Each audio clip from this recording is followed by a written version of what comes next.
Que tu le veuilles ou non, on est des êtres sociaux.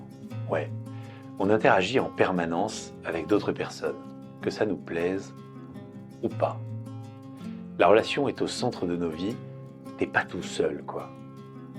Et au boulot, c'est pareil. On forme une sorte de petite communauté qui bosse ensemble pour produire ou fournir des services. Sauf que, et ouais, il y a toujours un sauf que, on n'a pas toujours le choix des gens qu'on côtoie. Tu passes une grande partie de ta journée avec des collègues que tu n'as pas sélectionnés sur Tinder. Tu vois l'idée? Alors évidemment, il y a ceux avec qui ça passe nickel. Et puis il y a les autres. Ceux que tu subis. Tu vois très bien de qui je parle, je crois.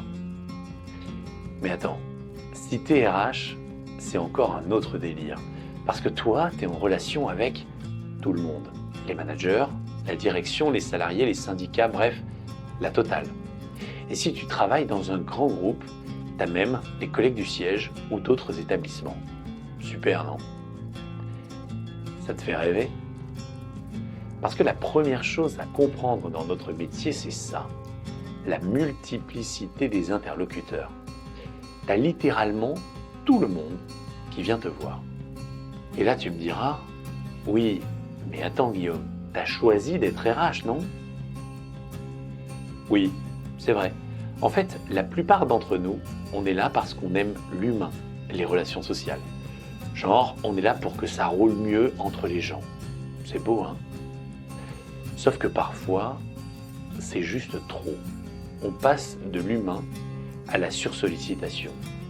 80% des RH disent qu'ils sont sollicités non-stop par tout le monde. C'est pas juste des relations humaines, c'est un marathon. Alors ouais, on aimerait que tout aille mieux, que les gens se comprennent, s'écoutent, se fassent des câlins. Mais non, on n'est pas des barbapapas non plus.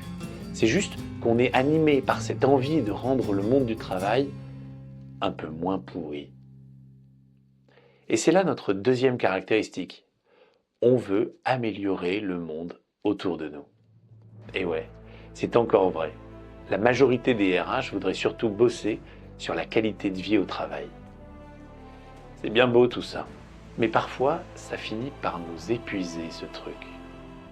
Je me souviens d'une fois où j'en pouvais plus, j'en avais marre, et je dis à mon boss, franchement, j'en ai marre, on passe notre temps à gérer des problèmes. Sérieux, 90% des gens qui passent la porte du bureau RH ont un souci à résoudre.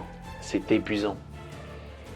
Et là, mon directeur m'a répondu, ouais, c'est vrai, mais s'il n'y avait pas de problème à résoudre, on n'aurait pas besoin de nous. Touché. C'est là qu'on arrive à la troisième grande caractéristique. On est constamment face aux tensions humaines. Là, tu te dis peut-être, super, mais on fait quoi avec tout ça? Bonne question. Comment fait-on pour mieux gérer ces relations sans péter un câble? Eh bien, on n'a pas 36 solutions. Il faut agir sur la relation. C'est notre seul levier. Mais comment? D'abord, il faut commencer par se connaître soi-même. C'est logique. Quels sont tes points forts? Comment tu communiques? Qu'est-ce qui te stresse? Ensuite, essayer de comprendre l'autre en fonction de ce que tu observes chez lui. Ça demande un peu de finesse, mais c'est là que ça devient intéressant. Et quand tu te connais mieux et que tu comprends un peu mieux l'autre, tu peux adapter ta communication, les mots que tu choisis, le ton, la posture, les gestes. Bref, tout ça, c'est pour avoir une chance de créer une relation positive et pourquoi pas désamorcer des tensions. Et pour ça, il y a un outil génial qui existe, la process communication. Tu connais pas? T'inquiète, je vais t'expliquer, mais ça sera dans une autre vidéo.